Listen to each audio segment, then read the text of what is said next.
مہمان سے پہلے رزق و برکت کی آمد۔ اسی شہر میں ایک حکیم انصاری صاحب تھے، وہ وفات پا چکے ہیں۔ ہم سکول جایا کرتے تھے تو راستے میں ان کی دکان آتی تھی۔ اس وقت ان کے سفید بال تھے۔ ان کا تعلق بھی مسکین پور شریف میں سلسلہ نقشبندیہ سے ہی تھا۔ جب ہمارا بھی اس سلسلہ کے ساتھ غلامی کا تعلق ہوا تو ہم بھی ان سے دعا میں لینے کے لیے عقیدت و احترام کے ساتھ ان کے پاس جاتے تھے۔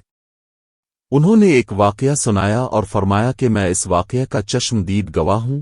واقعہ یوں ہے کہ اس شہر سے کچھ فاصلے پر ایک گاؤں میں ایک صاحب کی اپنی بیوی کے ساتھ کچھ انبن ہو گئی۔ ابھی جھگڑا ختم نہیں ہوا تھا کہ اسی اثنا میں ان کا مہمان آ گیا۔ خاوند نے اسے بیٹھک میں بٹھا دیا اور بیوی سے کہا کہ فلاں رشتہ دار مہمان آیا ہے، اس کے لیے کھانا بناؤ۔ وہ غصے میں آدیا تھی، کہنے لگی تمہارے لیے کھانا ہے نہ تمہارے مہمان کے لیے۔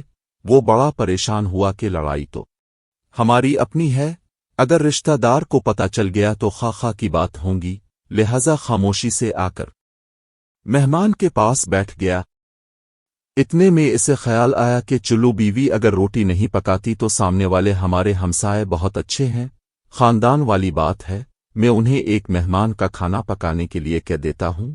چنانچہ وہ ان کے پاس گیا اور کہنے لگا کہ میری بیوی کی طبیعت خراب ہے، اب یہ کیسے کہتا کہ نیت خراب ہے، لہذا اب ہمارے مہمان کے لیے کھانا بنا دیجئے۔ انہوں نے کہا بہت اچھا، جتنے آدمیوں کا کہیں کھانا بنا دیتے ہیں۔ وہ مطمئن ہو کر مہمان کے پاس آ کر بیٹھ گیا کہ مہمان کو کم از کم کھانا تو مل جائے گا جس سے عزت بھی بچ جائے گی۔ تھوڑی دیر کے بعد مہمان نے کہا کہ ذرا ٹھنڈا پانی تو لا دیجئے۔ وہ اٹھا کے گھڑے کا ٹھنڈا پانی لاتا ہوں۔ اندر گیا تو دیکھا کہ بیوی صاحبہ تو زار و قطار رو رہی تھی۔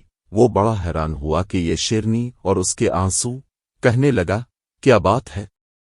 اس نے پہلے سے بھی زیادہ رونا شروع کر دیا۔ کہنے لگی بس مجھے معاف کر دیں۔ وہ بھی سمجھ گیا کہ کوئی وجہ ضرور بنی ہے، اس بیچارے نے دل میں سوچا ہوگا کہ میرے بھی نصیب جاگ گئے ہیں۔ کہنے لگا کہ بتاؤ تو صحیح کہ کیوں رو رہی ہو؟ اس نے کہا کہ پہلے اب مجھے معاف کر دیں پھر میں آپ کو بات سناؤں گی۔ خیر اس نے کہہ دیا کہ جو لڑائی جھگڑا ہوا ہے میں نے وہ دل سے نکال دیا ہے اور آپ کو معاف کر دیا ہے۔ کہنے لگی کہ جب اپنے آ کر مہمان کے بارے میں بتایا اور میں نے کہہ دیا کہ نہ تمہارے لیے کچھ کلے گا اور نہ مہمان کے لیے، چلو چھٹی کرو، تو اب چلے گئے، مگر میں نے دل میں سوچا کہ لڑائی تو میری اور آپ کی ہے اور یہ مہمان رشتہ دار ہے، ہمیں اس کے سامنے تو یہ پول نہیں کھولنا چاہیے۔ چنانچہ میں اٹھی کے کھانا بناتی ہوں۔ جب میں کچن باورچی خانہ میں گئی تو میں نے دیکھا کہ جس بوری میں ہمارا آنا پڑا ہوتا ہے، ایک سفید ریش آدمی اس بوری میں سے کچھ آتا نکال رہا ہے۔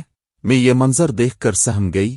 وہ مجھے کہنے لگا اسے خاتون پریشان نہ ہو، یہ تمہارے مہمان کا حصہ تھا جو تمہارے آٹے میں شامل تھا، اب چونکہ یہ ہمسائے کے گھر میں پکنا ہے اس لیے میں وہی آٹا لینے کے لیے آیا ہوں۔ جی ہاں، مہمان بعد میں آتا ہے جبکہ اللہ تعالی اس کا رزق پہلے بھیج دیتے ہیں۔